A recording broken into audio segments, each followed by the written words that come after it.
Pairalin ang kagandahang loob at pagmamalasakit sa kapwa.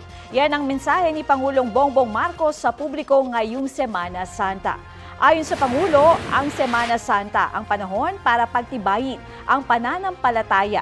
Pagnilayan din daw sana ang paghihirap, kamatayan at muling pagkabuhay ni Hesukristo at ang kahalagahan nito sa ating buhay. Nakikiisa rin si Vice President Sara Duterte sa pag-alala sa kamatayan at muling pagkabuhay ni Hesukristo. Kasama rin niya sa kanyang panalangin ang kapayapaan at pagkakaisa ng ating bansa. Kapuso, para sa mga maiinit na balita, mag-subscribe sa GMA Integrated News sa YouTube. Sa mga kapuso naman abroad, subaybayan nyo kami sa GMA Pinoy TV at sa www.gmanews.tv.